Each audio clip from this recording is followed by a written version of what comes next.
au-dessus de tout. Jésus. À la mention de ce nom, tout genou fléchit. La maladie fléchit, les oppressions fléchissent. Oh oui, à la mention de ce nom, tout genou fléchit. Son nom est élevé au-dessus de tout. Le monsieur m'a dit, monsieur, votre cas est intitulé. Intitulé de quelle manière? Il a dit, madame, regardez votre situation. Incombe qu'il y aura telle ou telle opération, il y aura telle ou telle séquelle. Mais je lui ai dit, j'ai un nom. J'ai un autre verdict. J'ai dit, j'appellerai mon ami. Mon secours vient de lui, il s'appelle. Il est ma libération et ma provision. Il est ma liberté, Jésus. Il est aussi ma consolation. Au cœur de ma foi, qui la rend parfaite, qui l'a fermé, qui l'a fortifié son nom. Proclame-le, Jésus, Jésus. Déclare-le. Proclame son précieux nom. Il est celui qui libère et qui change. Jésus, Jésus, je dirai tout le temps. En toute situation, je dirai. Oh oui, Jésus, Jésus, ton saint nom. Il n'y a qu'un seul nom par lequel on peut être sauvé. Il y a une seule personne qui a déclaré, je suis le chemin, la vérité et la vie. Il y a une seule personne qui a dit, voici, je suis la vérité. Beaucoup ont dit, j'enseigne la vérité, je cherche la vérité. Mais un seul a dit, je suis la vérité. Et dans cette atmosphère, reçois une nouvelle dimension de l'Esprit de Jésus.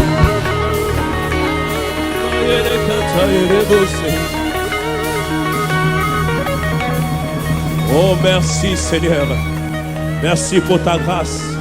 Merci pour ce moment. Merci parce que ton nom est précieux. C'est dans une telle atmosphère qu'une sœur a été guérie simplement en adorant le Seigneur. Reçois ta guérison dans le nom puissant de Jésus. Reçois ta pleine liberté dans le nom puissant de Jésus. Ce nom est puissant. Dis-moi un bon amen. Dis-moi un bon amen. Cette semaine, nous avons jeûné et prière. Sache que lundi, ce sera le feu. Le mardi, ce sera le feu. Le mercredi, ce sera le feu. Le jeudi, ce sera le feu. Et le vendredi, ce sera atmosphère de miracle dans ce lieu, dans le nom puissant de Jésus. Atmosphère de miracle. Car ce nom apporte la guérison. Ce nom apporte la liberté. Et ce nom, je ne sais pas pour toi. Je ne sais pas pour ton voisin, mais pour moi, ce nom est la fondation. Ce nom, c'est ma provision. Ce nom, c'est ma certitude. Ce nom, c'est mon assurance. Il est l'auteur de ma foi et celui qui l'amène à la perfection. Dis-moi un bon amen si tu es d'accord. Merci Seigneur. Inspire les paroles de nos bouches et inspire les sentiments de nos cœurs. Nous t'avons ainsi prié et nous disons 3 fois Amen, Amen et Amen. Acclame ce nom.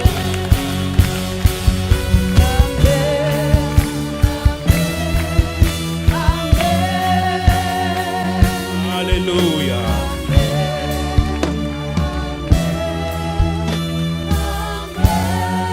Amen, Amen, Amen.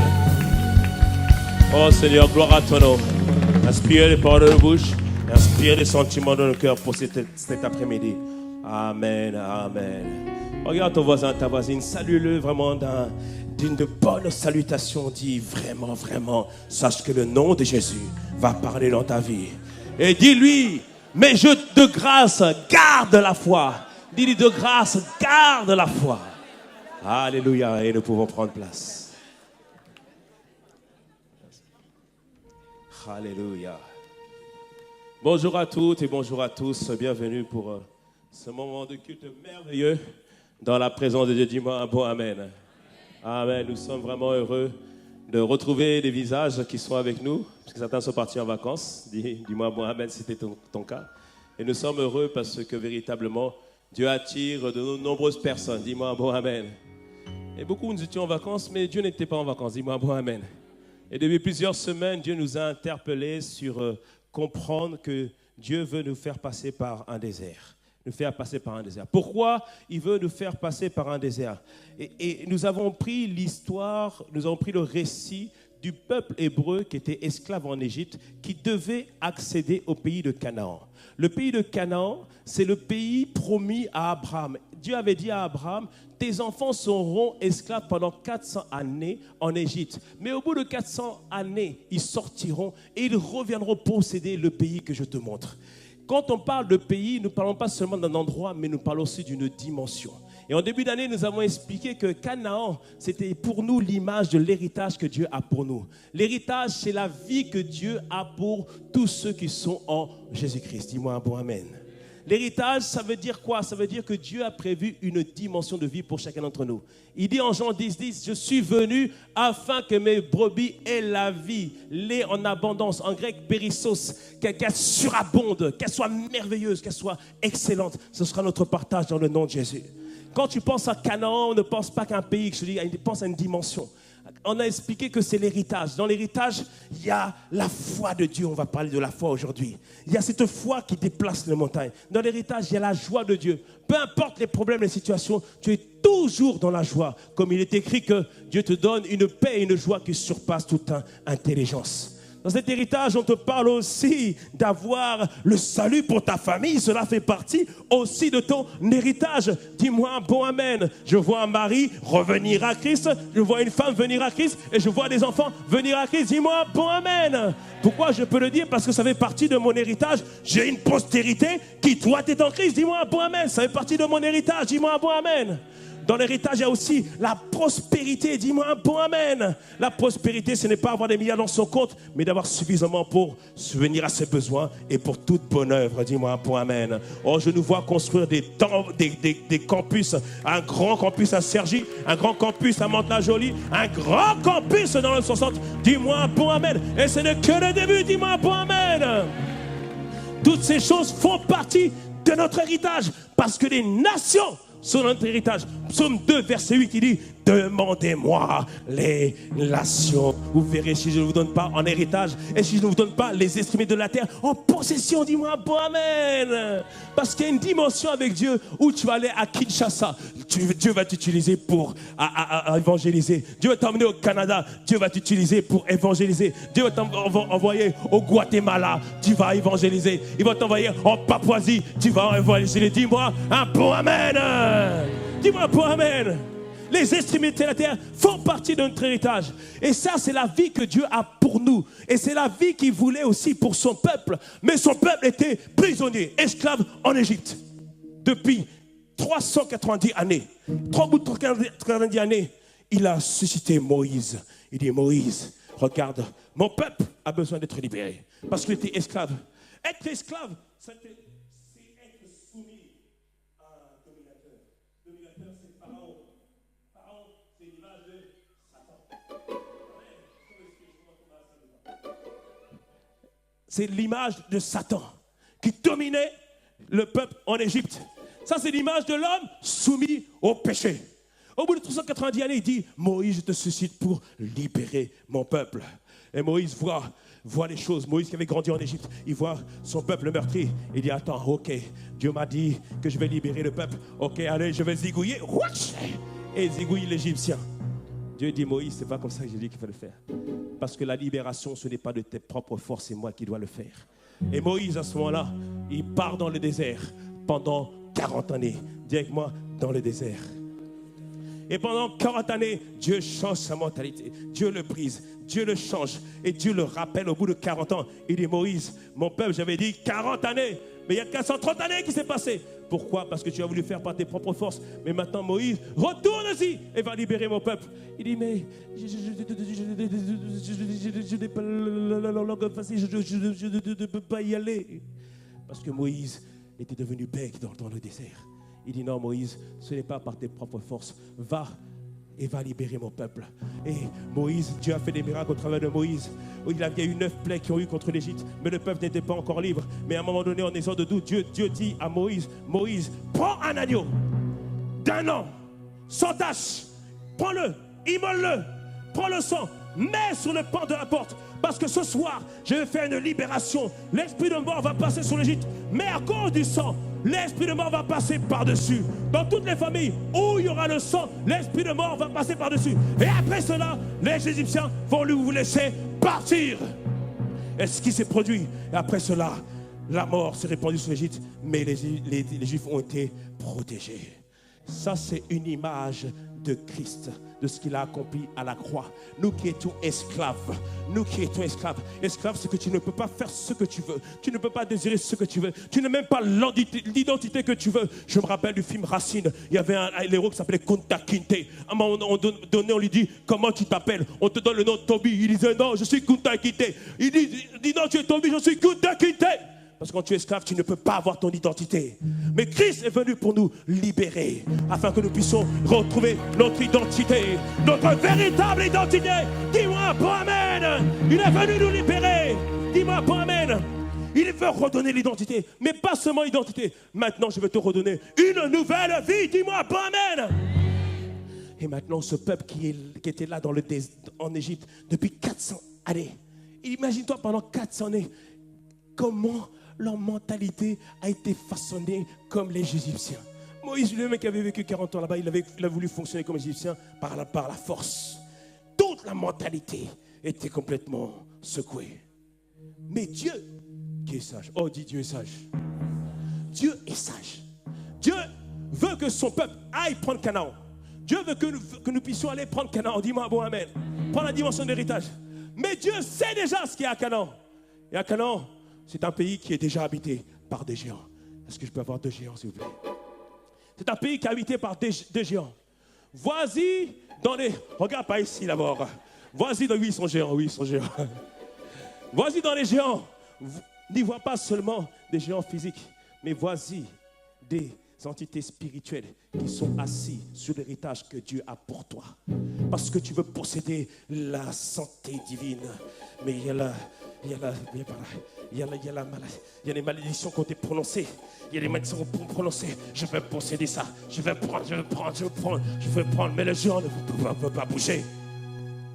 Mais il y a aussi le salut de ta famille. Mais il y a des gens qui se tiennent.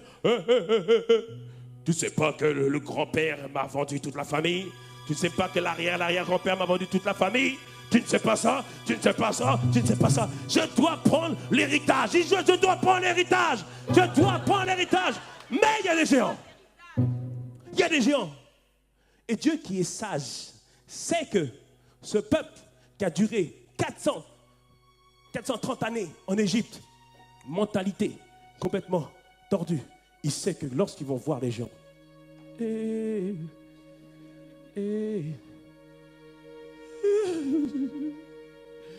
retournons en Égypte. Dieu le sait. Et c'est pour ça qu'il dit, avant d'arriver à Canaan, je vais leur faire faire un détour dans le désert. Le but du désert n'est pas pour qu'ils meurent. Le but du désert, c'est pas pour qu'ils restent là-bas. C'est pas ça le but du désert. Le but du désert, c'est pour que leur mentalité soit complètement transformée. Qu'ils apprennent à s'accrocher à Dieu, à croire en sa parole, en croire en ce qu'il est, entre ce qu'il est capable de faire, c'est capable de réaliser. C'est ça le but du désert. Dis-moi un point amen. Dis-moi un point amen. C'est pour ça qu'il y a 3 semaines, on a dit, de grâce, ne meurs pas dans le désert. Dis-moi un point amen. Dis-moi un point amen. Merci les gars. Vous viendrez tout à l'heure. Tu dois comprendre que Dieu veut que nous puissions prendre possession de notre héritage. Mais il doit d'abord retransformer, reformater notre mentalité et nous donner une mentalité de conquérant. Dis-moi un point amen. Dis-moi un point amen. Et on a expliqué que lorsque Dieu veut t'amener à cette dimension de l'héritage, cette dimension de vivre la vie qu'il a pour toi, il te fait passer par une école. Vous savez, lorsqu'on doit former les personnes, les préparer, on les fait passer dans des grandes écoles. Dieu a aussi une école pour nous faire devenir matures. Parce que sa question à Dieu, ce peuple dont la mentalité est complètement tordue, est-ce qu'ils vont être capables de vaincre des géants extérieurs? Il faut d'abord qu'à l'intérieur, qu'ils soient vainqueurs. Dis-moi un bon amen. Et le but du désert, c'est que d'abord, nous soyons vainqueurs à l'intérieur avant de combattre à l'extérieur. Dis-moi un bon amen. Dis-moi un bon amen. Oh, dis-moi un bon amen. Je te vois être vainqueur dans le nom puissant de Jésus. Je te vois être vainqueur dans le nom puissant de Jésus. Je te vois être vainqueur dans le nom puissant de Jésus.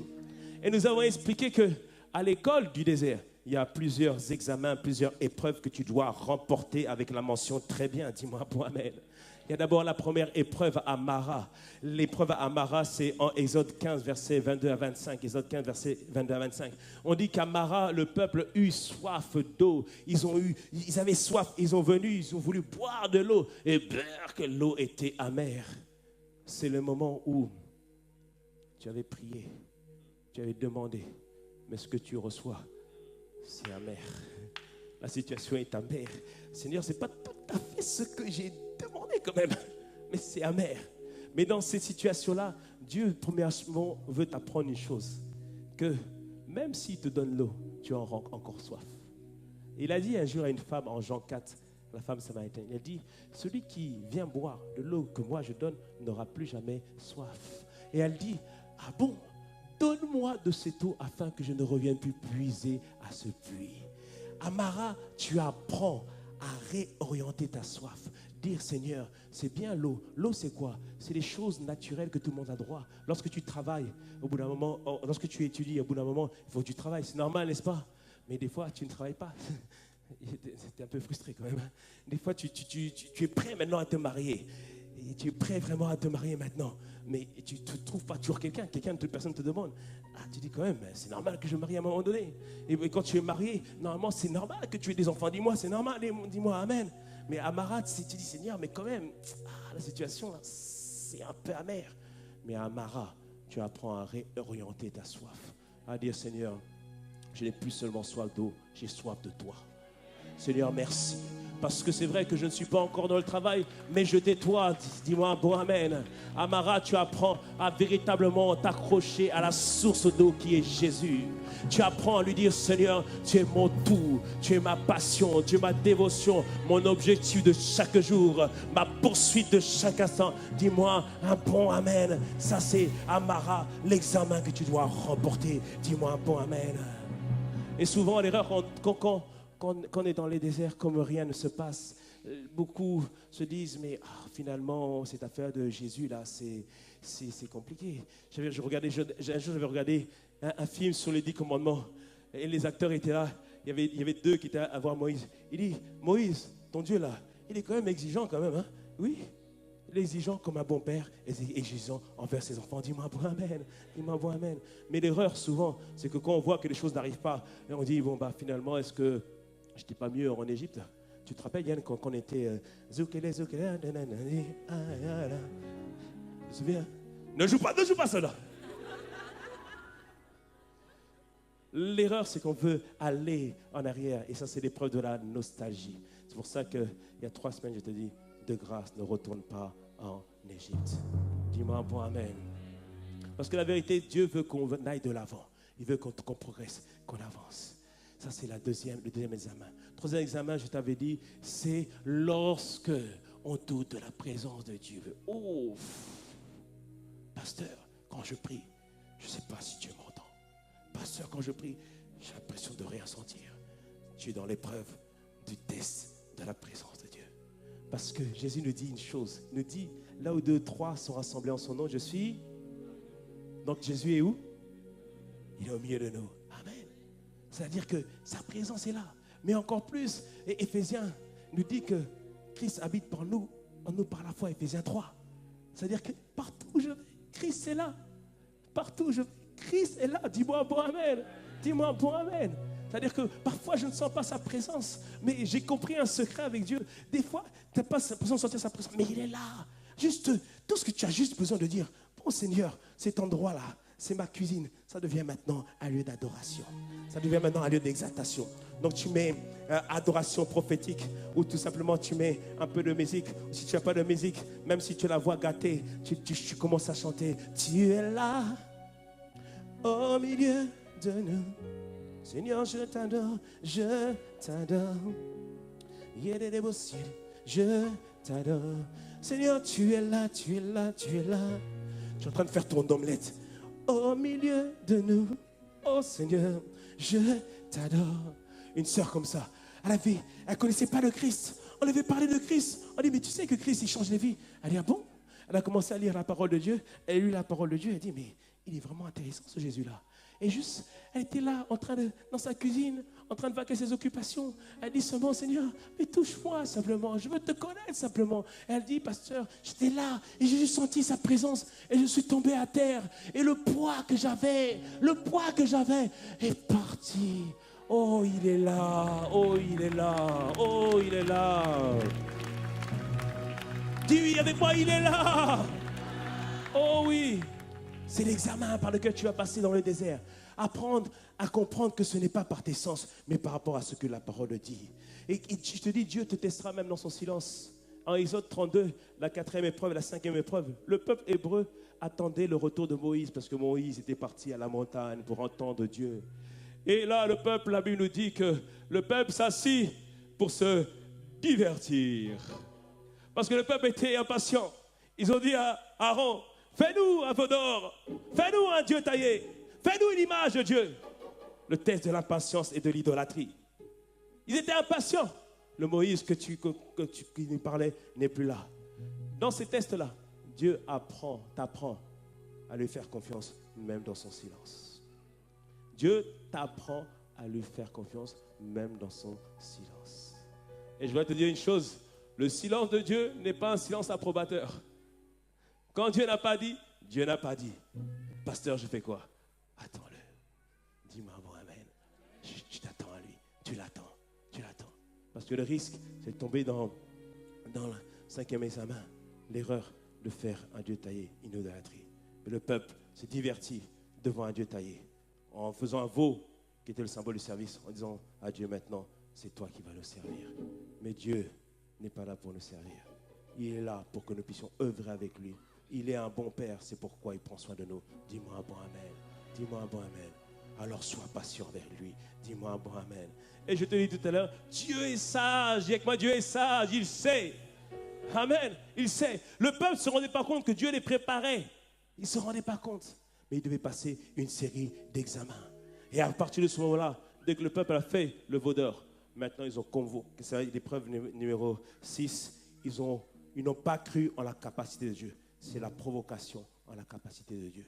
Ils se disaient, mais finalement, est-ce que Dieu est capable de faire ou pas, ou d'honorer ou pas ses promesses? Comme Abraham, à un moment donné, après plusieurs années, après 13 ans, la parole avait été dit, tu seras père d'une multitude, regarde les étoiles, regarde ta postérité. Mais ça fait 13 ans. Et à un moment donné, Sarah est venue dire, bon, Abraham, là, quand même, aidons un peu Dieu, quoi. Et là, Dieu s'est révélé à Abraham comme étant El Shaddai, le Dieu tout suffisant par lui-même, le Dieu capable d'accomplir ce qu'il a dit. Je prie que dans le nom de Jésus, tu l'expérimentes. Dis-moi un bon amen. Notre Dieu est capable de le faire et le fera dans ta vie dans le nom puissant de Jésus. Dis-moi un bon amen. Dis-moi un bon amen. Mais parfois, on doute de sa capacité. Et dans ce moment de désert, épreuve numéro 7, Dieu permettra aussi qu'autour de toi, il y a des personnes qui sont pas en Christ, mais qui réussissent.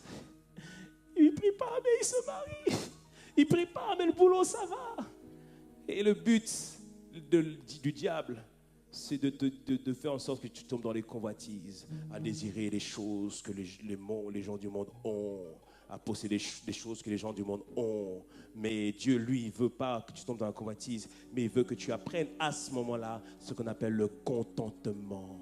C'est-à-dire, Seigneur, je te bénis de ce que j'ai. Je te bénis pour le peu que j'ai, parce que pour moi, c'est peu, mais pour celui qui n'a rien, c'est beaucoup. Je te bénis parce que je ne suis pas encore là où je suis. Je devrais être, mais merci parce que j'ai fait des progrès. Dis-moi un bon amen. Je te bénis pour cette voiture. Elle n'est pas celle que je veux exactement, mais au moins, elle m'emmène là où je dois aller. Je te bénis, Père, parce que je ne suis pas encore dans l'appartement que je veux, dans la maison que je veux, mais je te bénis parce que j'ai au moins un toit. Dis-moi un beau amen. Dis-moi un bon amen. Oh, ne rate pas cette épreuve dans le nom de Jésus. L'épreuve numéro 7, l'épreuve numéro 8, la rébellion contre l'autorité. Dieu t'appelle à des grands postes, mais il permettra pour un temps que tu attendes, tu apprennes la fidélité Parfois, ce responsable sera méchant. Parfois, il te fera du mal. Mais le but, c'est que tu apprennes tout simplement à te confier en l'Éternel. Dis-moi un bon amen. Dis-moi un bon amen. Dans ces moments, nous qui sommes jeunes, ceux qui sont plus jeunes, c'est là que tu vas demander aux anciens. Mais les gars, les plus anciens, comment vous avez fait? Parce que nous, il y a forcément quelqu'un qui est passé avant toi par le même chemin. Tu montres. Et alors à ce moment-là, tu dis, montrez-moi le chemin afin que tu gagnes du temps. Dis-moi un bon amen.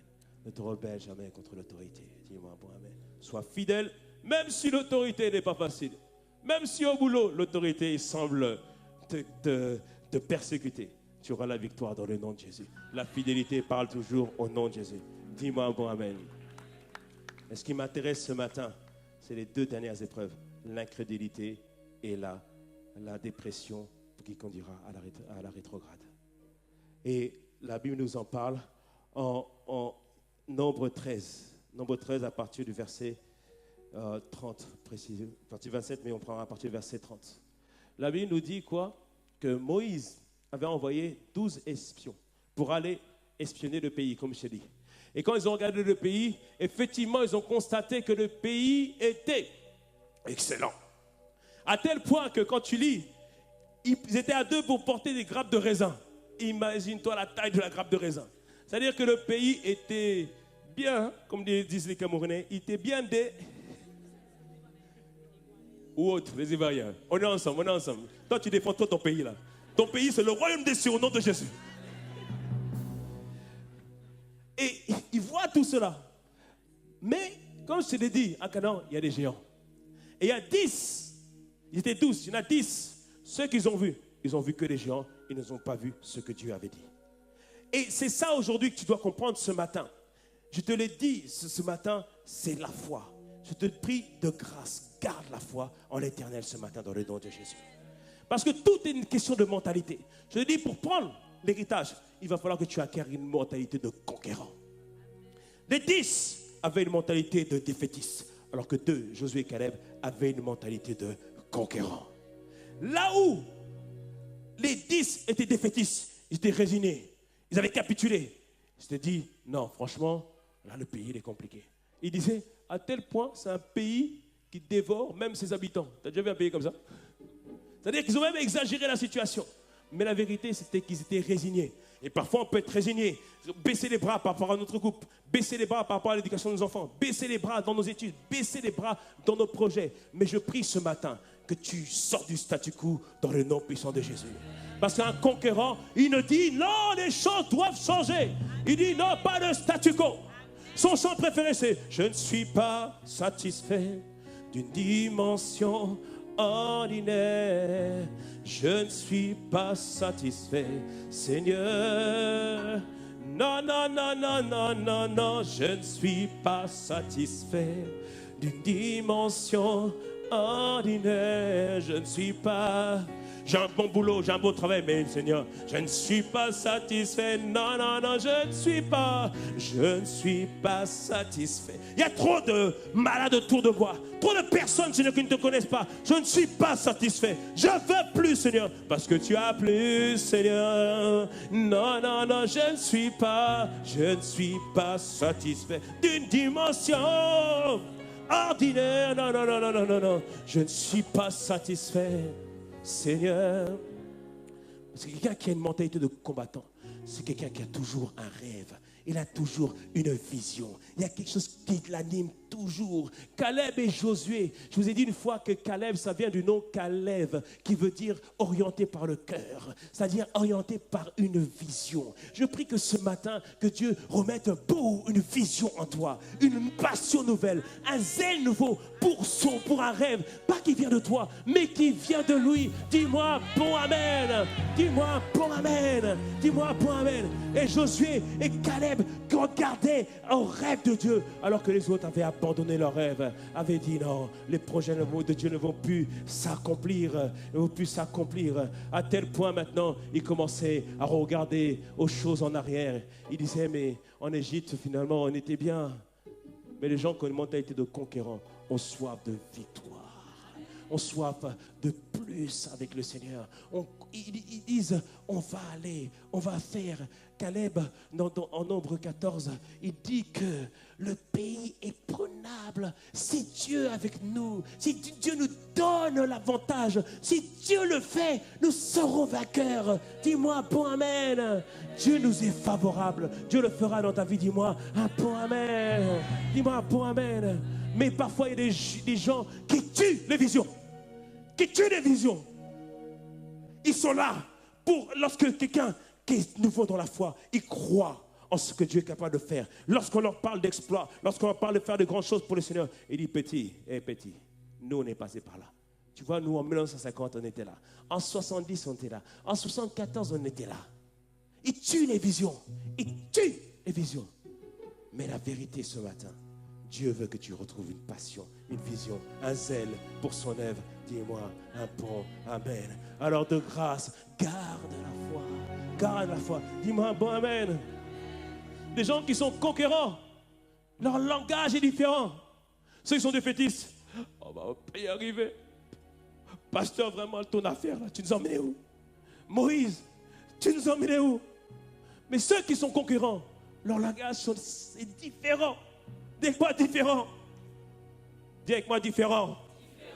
Ils ne disent pas, je suis malade. Non, ils disent, je suis en voie de guérison. Dis-moi un bon amen. Dis-moi un bon amen. Ils ne disent pas, je suis faible. Non, je suis en train de me reposer et de recharger mes batteries auprès du Seigneur. Comme il dit, celui qui se confie en l'Éternel recharge ses forces. Il devient maintenant fort. Il est comme un aigle. Il est fort. Dis-moi bon amen. Dis-moi bon amen. Tu n'es pas faible. Dis-moi bon amen. Ceux qui sont conquérants disent, ils ne disent pas, je suis fauché.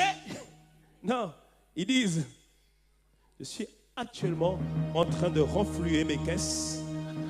Je suis en train de redimensionner, de refaire un budget. Et je te dis que je n'ai pas de problème de finances. J'ai un projet de prospérité. Dis-moi bon amen. Dis-moi bon amen. Dis-moi bon amen. Ceux qui sont conquérants ne disent pas, je suis au chômage. Non, ils ne disent pas ça. Ils disent, je suis disponible. À toute heure, à chaque moment, à chaque instant. Non seulement disponible, mais disposé à 100%. Dis-moi bon amen. Dis-moi bon amen. Ils ont un nouveau langage. Dis-moi bon amen. Mais attention, ils ne nient pas qu'il n'y aura pas d'adversité. Non, non, non. Ils savent qu'il y a de l'adversité. Mais ils savent aussi que le Dieu qu'ils servent est plus que capable de le faire. Dis-moi un bon amen. Dis-moi un bon amen. Mais d'où leur vient cette mentalité de conquérant? Tout réside sur leur foi. Tout réside sur leur foi. Hébreux 11:1 nous dit, la foi est la ferme assurance des choses qu'on espère, une démonstration de celles qu'on ne voit pas. Mais en grec, quand tu regardes, la ferme assurance, c'est hypostasis. La ferme assurance, ça veut dire, hypostasis, ça veut dire le fondement, la structure. C'est-à-dire quoi? C'est-à-dire que ton espérance ne repose pas sur des choses vaines, mais repose sur une structure, quelque chose qui est fondé, quelque chose qui est ferme. En grec, ils opposent en anglais, ils l'ont traduit par substance. Le fondement, ils l'ont traduit par substance. Ils disent qu'il y a une différence entre la substance et l'apparence. En grec, c'est-à-dire que tu peux regarder quelque chose. Il a une certaine apparence. Tu vois le frère, il a l'air un peu broc.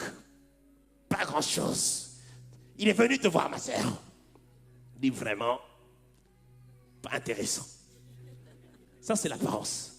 Mais la substance derrière, la réalité, la vérité derrière, c'est que ce gars-là est plus que vainqueur. Il est riche. Dieu l'a rempli de projets. Dis-moi un bon amen. C'est ça. Notre foi repose sur ce que Dieu a déjà établi. Tout ce que Dieu a déjà fait pour nous. Dis-moi un bon amen. Et ce qui est établi dans les cieux sera établi sur la terre. Dis-moi un bon amen. Dis-moi un bon amen.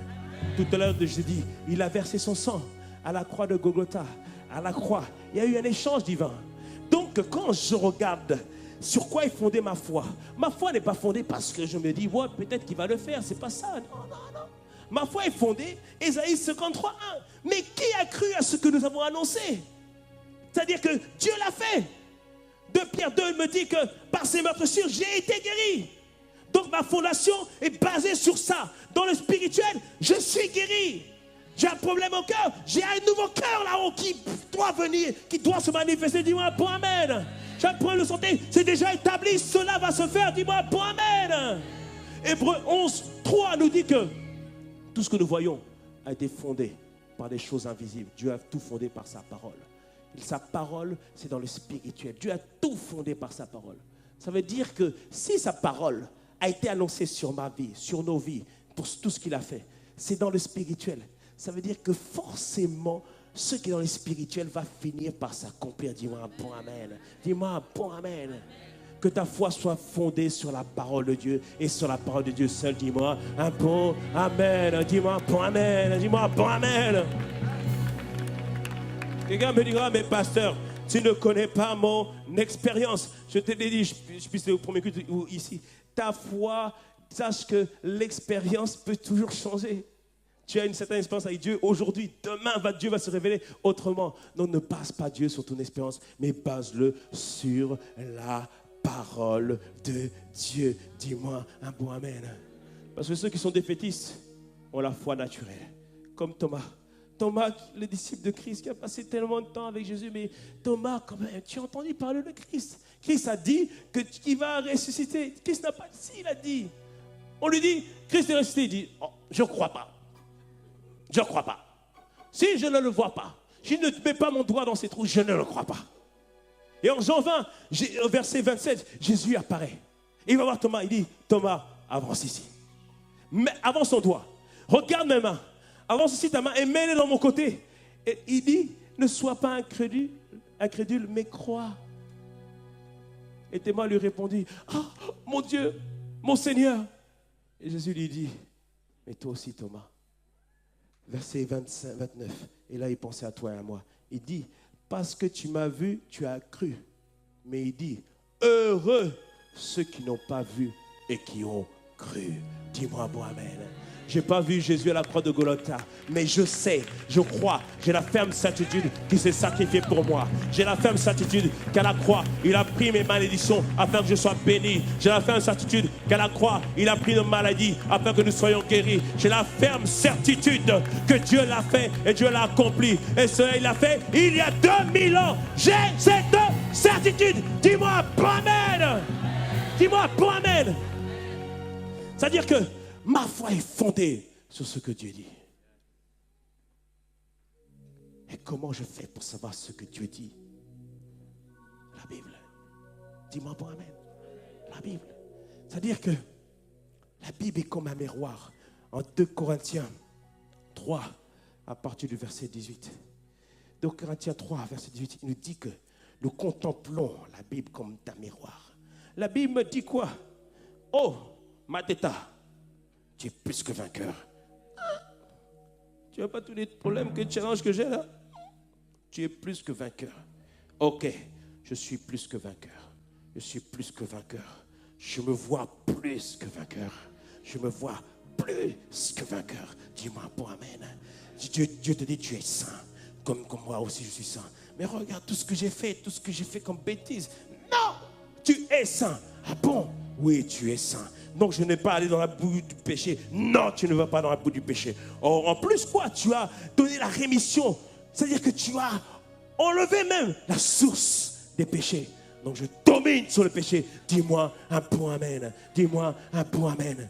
Et à force de contempler la parole de Dieu, regardez dans la version 2 Corinthiens 3, 18, il nous dit, à force de regarder, sa gloire devient progressivement nôtre. Il n'en saurait en être autrement, car celui qui agit en nous, c'est le Seigneur lui-même par son esprit.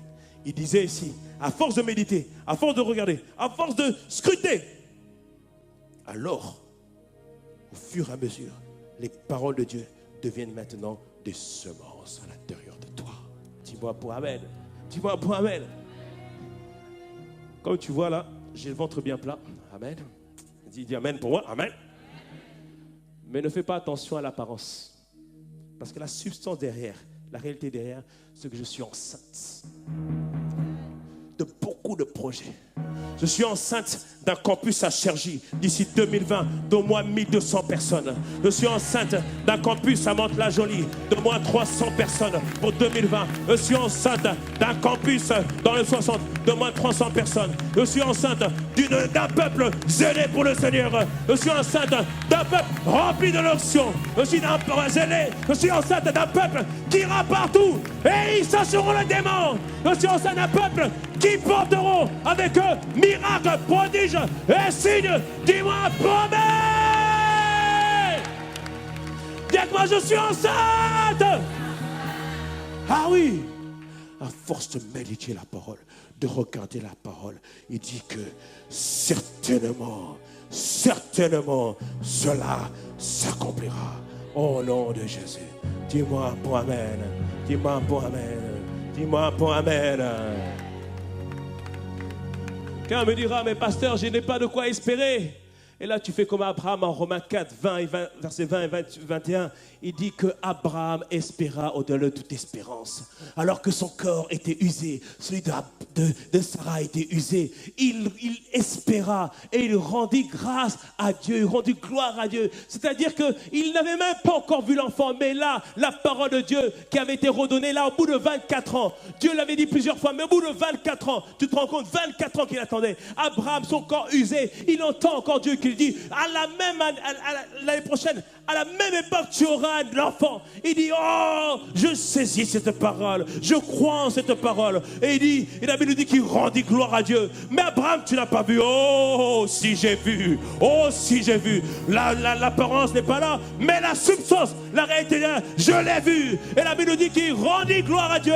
Il dit, merci Seigneur, parce que tu as fait de moi un homme un père de multitude. Merci Seigneur, parce que ma postérité est comme les étoiles. Merci Seigneur, parce que ma postérité est comme la poussière du sol. Dis-moi un bon amen. Il rendit gloire à Dieu. Dis-moi, oh, un bon amen. Un bon amen. Et quand on a une telle foi, on rentre maintenant dans la catégorie des héros de la foi. La Bible nous en parle en Hébreux 11. Hébreux 11, la Bible nous dit quoi? Les héros de la foi, la galerie des héros de la foi. Hébreux 11 à partir du verset 32. Il nous dit quoi? Et que dirais-je encore? Car le temps me manquerait pour parler. Il cite tous les héros de la foi. Gédéon, qui Dieu lui dit, va avec la force que tu as. De Barak, de Samson, de Jephthé, de David, de Samuel et de tous les prophètes qui, par la foi, vainquirent des royaumes, exercèrent la justice, obtinrent des promesses, fermèrent la gueule des lions, éteignirent la puissance du feu, échappèrent aux tranchants de l'épée, guérirent de leur maladie, furent vaillants à la guerre, mirent en fuite des armées étrangères, et des femmes recouvrèrent leur mort par la résurrection. D'autres furent livrés au tourment et n'acceptèrent point de délivrance afin d'obtenir une meilleure résurrection. Même là, ici, ils disent que d'autres subirent des moqueries de fouet, des chaînes à prison, furent lapidés, etc. D'abord ici, on voit que certains, par leur foi, ont obtenu des choses de la part de Dieu. Ce sont les héros de la foi. Mais quand on continue à lire, là, comme je t'ai dit, d'autres, par contre, c'est différent. Parce que là, au début, on voit que par la foi, vainqueur, par la foi, guéri. Mais là, quand on lit la suite, là, il dit, quoi, à partir du verset 36, il dit, d'autres subirent des moqueries et le fouet, les chaînes et la prison. Ils furent lapidés, sciés, torturés, émurés, tués par l'épée. Seigneur, quand même. Ils allèrent ça et là, vêtus de peau de brebis. Ça, c'est pas des grandes marques, ça. De peau de chèvre, quand même. Dénués de tout, persécutés, maltraités, Il dit, verset 38, eux dont le monde n'était pas digne, errant dans le désert et les montagnes, dans les cavernes et les antres de la terre. Quoi? Il n'y a pas de villa là. C'est que les cavernes. Il dit, verset 39, tout cela, à la foi desquels il a été rendu témoignage, n'ont pas obtenu ce qui leur a été promis. On dit ici, ils ont eu foi, mais ils n'ont pas obtenu ce qui était promis. Mais pourtant, on dit qu'ils sont dans les galeries des héros de la foi. Et c'est pourquoi, Hébreux 11, verset 13, la version Osterwald, Hébreux 11, verset 13, nous dit que tout cela, en parlant de tous ceux qui sont morts, sans voir ce qui était promis. Il dit, tous ceux-là sont morts dans la foi sans avoir reçu les choses promises. Mais les ayant vus de loin, ils ont cru et ils les ont embrassés.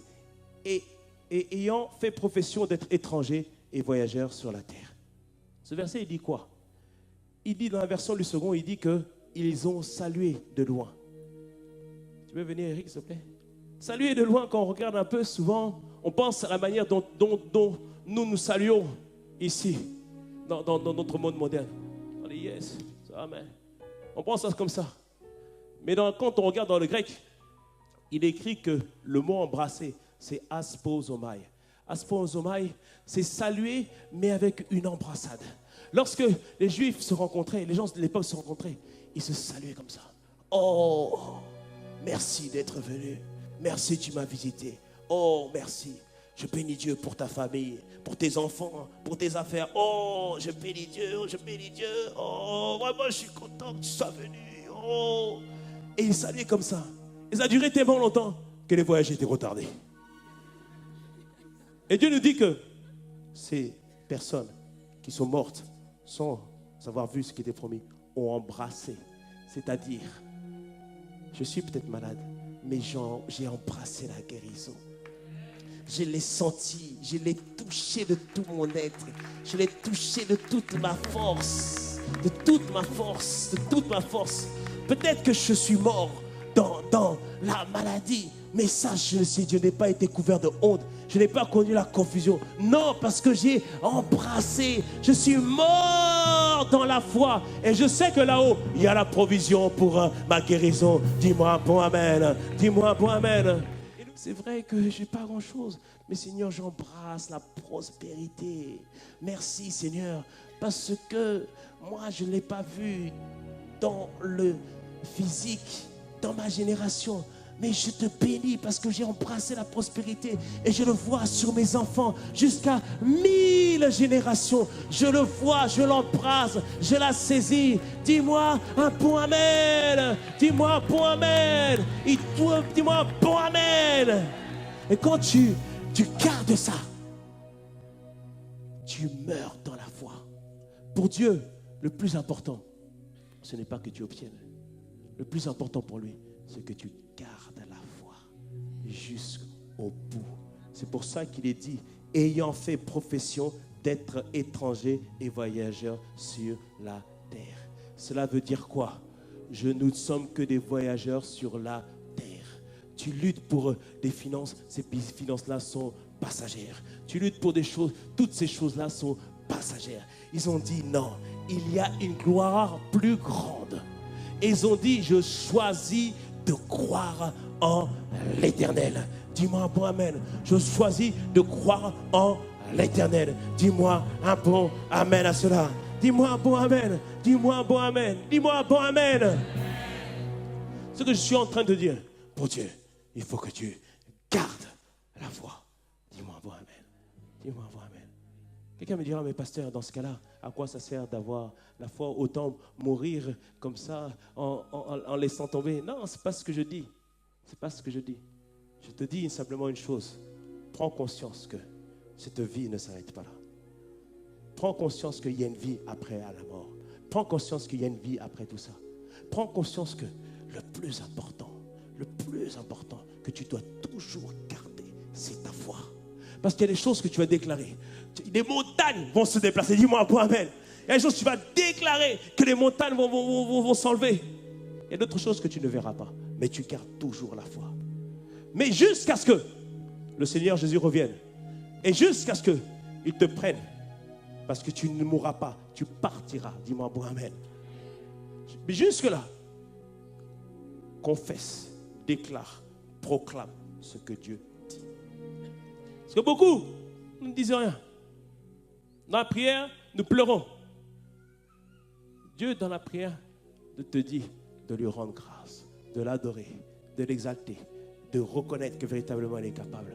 La prière, le but, c'est que tu recharges tes batteries, que tu retrouves ta force, ta capacité. Parce que par moments, on est affaibli. Comme David, à un moment donné, à Ziklag, dans un désert. Amalek, l'esprit de dépression l'a attaqué. Et David a tout perdu en une journée. Et David, en une journée, David était à terre. tous ces soldats voulaient tuer David. Mais la Bible nous dit que David reprit confiance en l'Éternel. Ce matin, je prie que tu reprennes confiance en l'Éternel. Amen. Quand tu reprends confiance en l'Éternel, tu commences maintenant à proclamer au nom puissant de Jésus, à cause de ce qui a été fait à la croix de Golgotha, de Christ qui s'est livré pour moi, pour la rémission de mes péchés. Je peux déclarer maintenant que tout ce qui n'est pas de Dieu, tout ce qui n'est pas dans mon héritage ne sera pas mon partage dans le nom puissant de Jésus. Je parle aux géants qui sont assis sur mon héritage. Ceux qui sont assis sur ma santé, je vous dis au nom de Jésus, je viens contre vous. Ceux qui sont assis sur le salut de la famille, au nom de Jésus, je viens contre vous. Au nom puissant de Jésus, je déclare, vous lâchez prise. Au nom de Jésus, dis-moi, bon amen. Et tu le déclares, tu le proclames, parce que la foi proclame. Mais souvent l'erreur qu'on a faite, même moi j'ai fait cette erreur-là, c'est qu'on dit, bon, on va prier. Seigneur, fais grâce, agis. Au nom de Jésus, nous prenons. Amen. Oh, rien qui se passe. Oh, mon Seigneur, qu'est-ce qui se passe et tout? Ta parole est vraie ou pas, Seigneur? Il y avait un pasteur, il y avait une femme qui a besoin de guérison. La femme est venue, le pasteur a prié pour elle. Première fois, rien. Deuxième fois, rien. Troisième fois, rien. Quatrième fois, rien. Cinquième fois, Dieu agit. Dis-moi un point, amen. Ce que je suis en train de te dire. Garde ta foi. Garde ta foi. Cette semaine, on va prier comme jamais. On va déclarer, on va dire, Seigneur, nous croyons en ce que toi tu dis. Notre foi n'est pas basée sur ce que nous voyons, mais basée sur ce que toi tu as établi. Ce qui est établi dans le ciel sera établi sur la terre. Dis-moi pour amen. Ce qui est lié dans les cieux sera lié sur la terre. Ce qui a été délié dans les cieux sera délié sur la terre, dans le nom puissant de Jésus. Dans le nom puissant de Jésus. Dans le ciel, nous sommes liés à la bénédiction. Nous, sur la terre, nous serons liés à la bénédiction. Dans les cieux, nous avons été déliés de la malédiction. Sur la terre, la malédiction ne peut pas durer. Dis-moi un bon amen. Alors de grâce, garde ta foi. De grâce, garde ta foi. Maintenant, c'est à toi de prier. Maintenant, commence à rendre grâce à Dieu. Parce qu'alors que j'ai prêché, je sais que il y a des images qui sont venues. Oh, t'as vu les situations. Oh, t'as vu les problèmes. Mais ce n'est pas Dieu qui a fait venir cela. C'est l'accusateur. Parce que la Bible nous dit que Satan est comme un lion rugissant. Il rugit pour te faire peur. Il rugit pour que tu sortes de la confession de ta foi. Mais ce matin, montre-lui que tu as foi en l'Éternel.